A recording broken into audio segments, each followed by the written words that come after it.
Hello and welcome everybody. Today we're talking about the golf brand Cobra. Cobra Golf.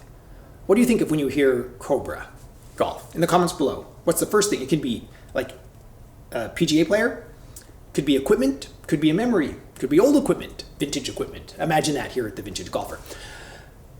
I'll tell you what I think of in a minute. All right, first let's talk about this.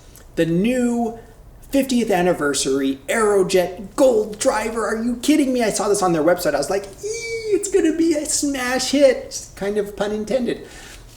It's gold, and with the plateauing of golf equipment, like technology, it will actually be a viable driver for a long time. Not that anybody's going to play it, but you see what I'm saying. So I'm pretty excited about that. I think it's cool, and it's beautiful, in my opinion. It's just screaming, I don't want to say style, just bling, just look at me.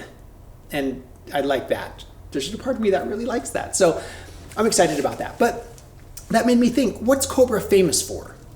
Like my introduction to Cobra when I was just getting started golfing, okay, was the King Cobra stainless steel irons that they came out with in the 90s. I might have had one. I think I had a sand wedge or something. I'm pretty sure it was a sand wedge of that model, and I loved it. I liked it more than like the Ping Eyes. You know, this is right around 2000, because people would show me the i3s after a couple of years, you know, and that like there were reports of the weight falling out, and I was just like, yeah, you see, stainless steel, it'll just last forever. Not that I wanted to play that club or a set of those forever, because they kind of look like stainless steel cavity backs, but that's what I thought of, okay? And the kind of right around that same time, I can't remember which came first, but right around that same time, TaylorMade came out with this, all right? The Rescue Mid, okay? And these things, the marketing and the advertising, it was a juggernaut. Just everywhere you looked, every golf magazine, any pro shop you ever walk into, it was just like TaylorMade, Rescue Mid. I was like, look how cool these are. And I was showing my friends, and they're just like, my friends' parents were like, yeah, that's like the Cobra baffler. I was like, what? Like, oh yeah, Cobra is famous for kind of their fairway woods, you know, and people will be like, that's something I expect to read in the comments. The first thing you think of when you think of Cobra, it'll be Rick Shields, because he played the F7 driver, and he also has his little bluey, his fairway wood. Is it 3-wood? I think he has that. He just loves. So yeah, but for a long time, historically, they were famous for things like this, the baffler. And so it makes sense, oh, Cobra, and I acknowledged. I was like, oh yeah, okay. And so around the same time as the Rescue Mids were coming out, Cobra was coming out with their continuation of the baffler. I think this is a ladies' club. King Cobra Baffler DWS. It has a ladies' flex shaft in it.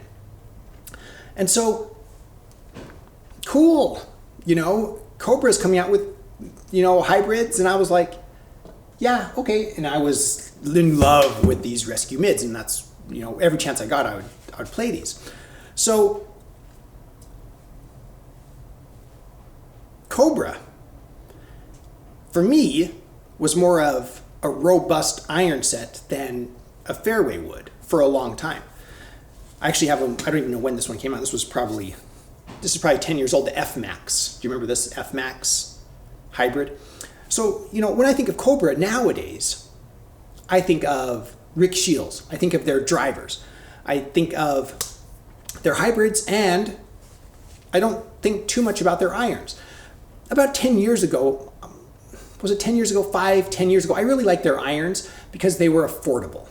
You'd go out and look for an iron set, and you could get into a set of Cobra irons for not too much money. At the time, it was like under $100 for a set, which seemed amazing, right? And their newer stuff, obviously, at the time, was more expensive, but you get what I'm saying. They were kind of a brand that seemed, I don't want to say discounted, but they seemed like a big brand that was not as expensive, not as in demand as some of the other brands. And so that's how kind of I saw them as, it's like a cheaper big brand.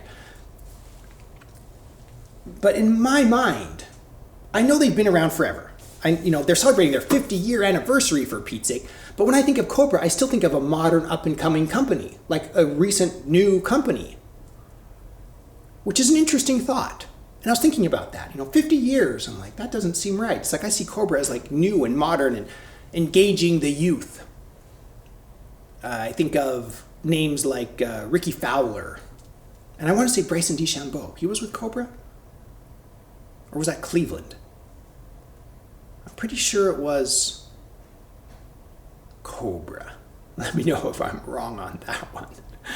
Anyway, I don't even think of their putters. Do they have an arm lock putter that's famous? Probably. That seems like that would be Cobra if it was a Bryson brand. But that's not what I think of. So for me, Cobra is very much driver, fairway wood, hybrids. I think of cheaper irons. That's where I go. 50 years surprised me. I was like, oh yeah, wow, they've been around. I remember now, they've been around for a while. It's not just the latest and greatest modern stuff. Excited to read your comments, what you think about Cobra as a brand, and does it matter? Does brand really matter? For now, we are going to switch to fantasy golf. Tony Finau dominated in Mexico. And I had him on my fantasy team, and I think I took 8th place or something? Not great. There are other people who had better selections besides the winner of the tournament. And it was a lot of fun. I'm obviously going to put the weekly winners and the season leaders up here so everybody can see.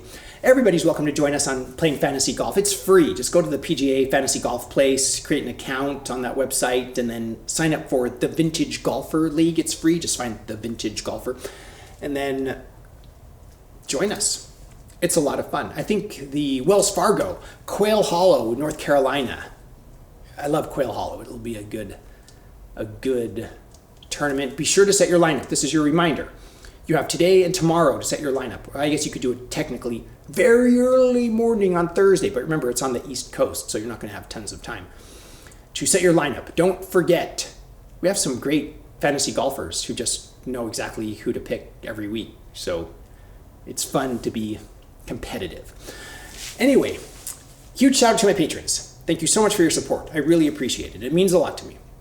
I appreciate all the comments, everybody who leaves really good comments. It seems like every video I make, there's somebody who obviously knows more about what I'm talking about than I do. So they always leave good comments. So you should always read the comments when you watch one of these videos. And be sure to let us know what you think of Cobra, the brand, in the comments below. If you want to support this channel in another way, you can visit my Amazon shop. I have a link in the description below. I am an Amazon associate. I make proceeds from qualifying purchases. Thank you everybody for watching. I am the Vintage Golfer.